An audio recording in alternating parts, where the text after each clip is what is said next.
Okay. So any questions to Stephanie, Stephanie's works? Yes, I'd like to ask actually Stephanie and yourself as well, what kind of online platforms about art are you following? Is there any particular platform that you think that works, especially for emerging artists? For me, I think, you know, still probably Artsy and ArtNet. Like I said, we're launching, actually next week, we're launching an online sale on the ACAF Accessible Art Fair website. And this is going to be our first real online sale. But actually what we're doing to make it much more transparent is to allow the buyer to go directly to the artist rather than selling it, you know, on our website and taking commissions and all that. So really it's just linking the buyer and the artist. But the ones that I've been following really are Artsy and ArtNet. What about you, Bengi? Have you seen any other interesting? I saw a few small ones, small platforms, like there's Marcel app, for example. These are applications that sell artworks, but there are many of them, small ones. Yes, so there are many. There are many, but really small ones. Yes, so I'm interested in this. You know, as you said, it will evolve. The gallery, the understanding of the gallery will evolve, and the understanding even of the art fair will evolve. So it's all going to be probably condensed into the online market. But I see that even though Artsy and ArtNet are one of the best, I think that even to enter to it or just to get known, get to exposure is really difficult for each artist. It is. So no, I know. Yeah. No, but it seems like there is a gap. There is a gap that needs to be filled. But I really like the idea of Art Bank Canada, that they once the artist is well known, they sell the artwork in order to have a funding for the upcoming artists or the emerging artists. So it's a really good way, which is a great concept, flowing, and to support the artists. Let me intervene to correct. This is for Australian. Yes, the Australian. Sorry, But both they support, and it's both. They are great projects for artists. In Turkey, there is one very nice online young artist platform. And her owner is with us here as well. ArtNet, art50.net. Sorry, art50.net. They have a very. I'll write it down. They have a very carefully curated artist selection, and then you know. A different for different tastes. And Güliz, would you like to say? Based in Turkey? Yes. Güliz, would you like to say a few words? Hi, hello. Nice Hi. to meet everybody. I set up this company, online digital platform 7 years ago. So we are one of the leaders in Turkey, and being still alive, because there were others which did not survive. But the time has come now. We have set up a good, loyal database of customers. It was difficult, obviously, but slowly, people are getting more and more used to purchasing online.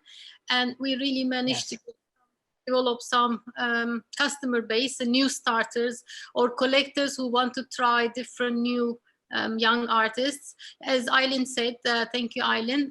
We are really very, I think we are doing a good curation of artists. We have a lot of applications, but we have certain criteria, and we stick to that.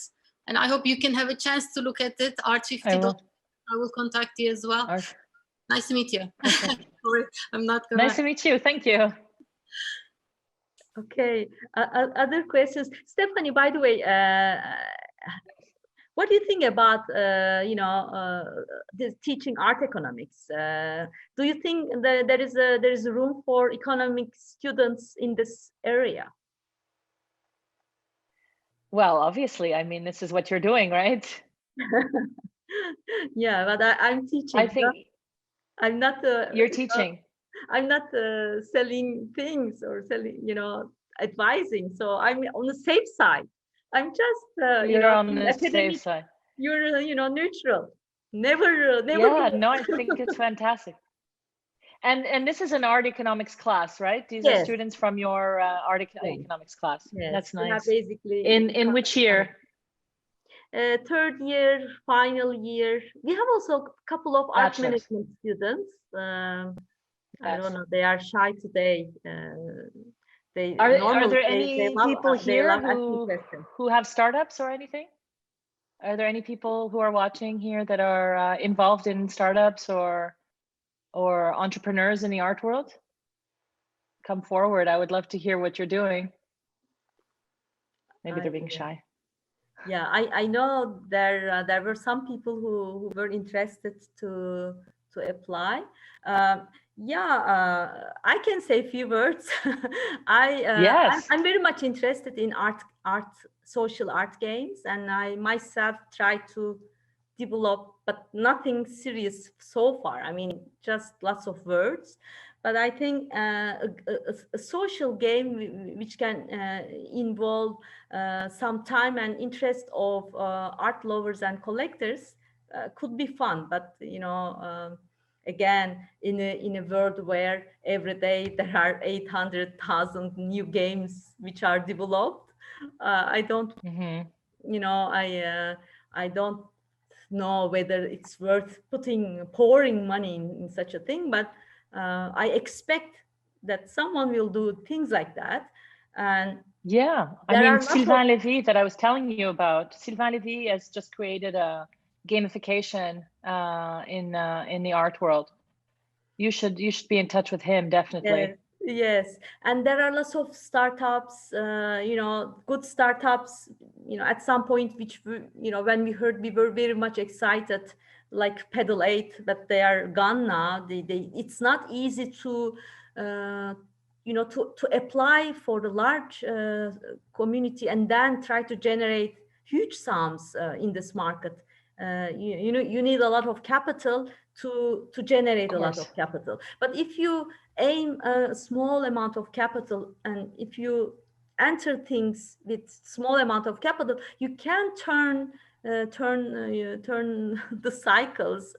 Even still, there are lots of risks involved, especially in a geography where, economically, politically, and with this pandemic, with the health crisis, you cannot guess the economic events, but you can still observe the trends. And what we observe here as an economist is that people did not spend money on traveling, and they try to compensate these expenses by buying art. Yes. So this is yes, very absolutely important. This is very important conclusion. Maybe less in Turkey, but mostly in the rest of the world. We know that people try to buy lots of design, decoration items and art items to make the house much more beautiful. What do you think? Eileen, that's a very good point. Absolutely. This is a very good point. I mean, I'm working here in Massachusetts with a sculptor who does monumental works, Jonathan Prince.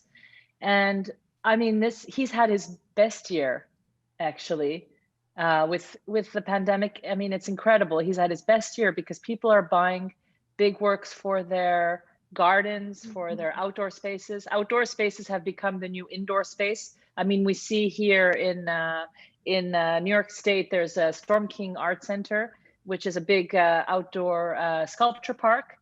And they've just had, a crazy number of people because people need to engage in arts, as we were saying before, to see art in a physical way. So these outdoor spaces are becoming, the new museums.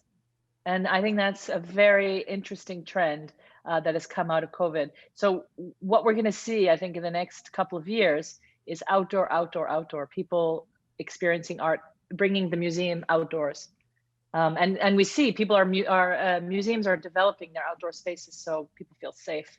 So maybe sculpture is going to be the new thing, you know, experiencing sculpture outdoors. Yeah, Stephanie, you have also great Instagram interviews. I mean, Oh, yes. every day I should interview you, actually. I mean, do you have every day someone? Yeah, invite me too. I would love to. I will for sure, with pleasure. Not every day, no. You know, all what day, happened during during the pandemic, if you'd like, you can follow me. It's just my name, Stephanie Manasseh. During the pandemic, I did every Friday, I invited a special guest, and it was a nice thing to look forward to during lockdown, and to prepare for, you know, to give me something a little bit creative to do as well.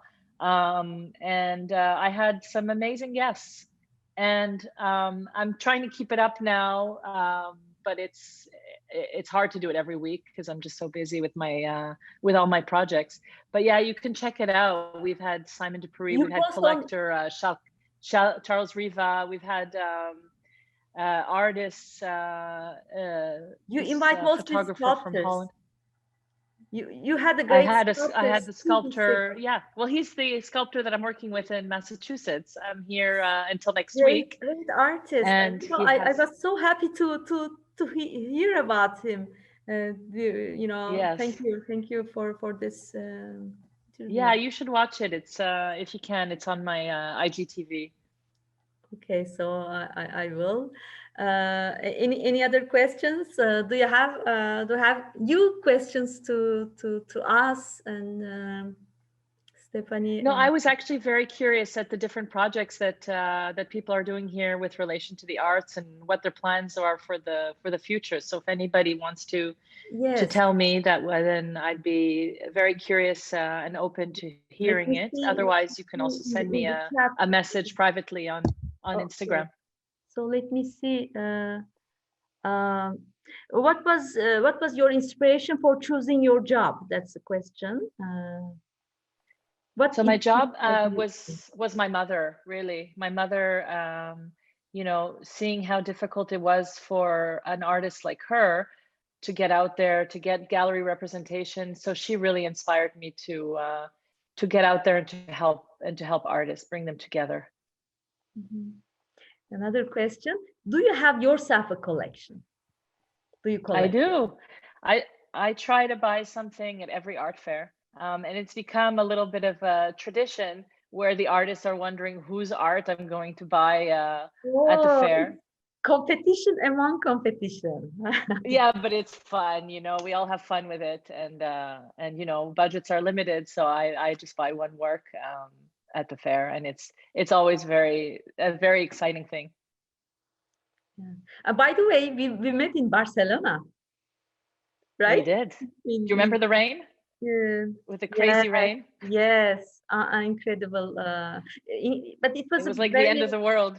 Yeah, but it was a very interesting conference on galleries. I love that conference. Yeah, we see all this effort to, you know, to create this network, and you know, very few people are aware of Talking Galleries network in Istanbul, for example. I try to ask galleries whether they are afraid, they heard about this, but not yeah, it's quite small. Yeah. But it's one of my favorite events to attend. Very I love influential as well. I mean, they always you know, invite the top market participants exactly. But it's very intimate. What I like about it's very intimate. It's very small. So all of the speakers and all of the conference attendees get together in the evenings, and we have a chance, all of us, to talk and exchange ideas, which is what I like. Yeah. It's a beautiful format. Exactly. So I want to say a few words about Belgium. 2 weeks ago, we had Johan Creten as our guest in our lecture. So a very famous sculptor from Belgium, but now became Where does he live now? Johan Creten, Perrotin's artist. Yes. Yes. Does he live in Belgium still? He's in Paris. He has his studio in Paris, Studio Creten. Yes. But he has great sculptures.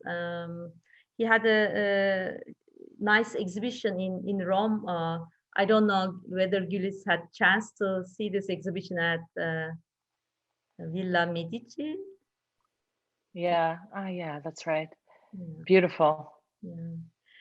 So, Stephanie, we thank you very much for being with us. With pleasure. It's been wonderful. Thank you. It's nice actually to be in an academic setting. It's very different. So I appreciate all of you taking the time to listen to me. So it's been really great. Thank you. Thank you. So this video will be available on our YouTube channel, and also people immediately I will share the link with you, Stephanie, so that you can share with anyone you're interested. So I will end this interview here. Thank you very much, Stephanie. Take good care of yourself. And we'll talk about bringing you to my Instagram. I will interview you next. Yes. Okay. And good luck with Accessible Art Fair. And thank you, everybody. Have a lovely day and stay safe and healthy. Okay. Thank you.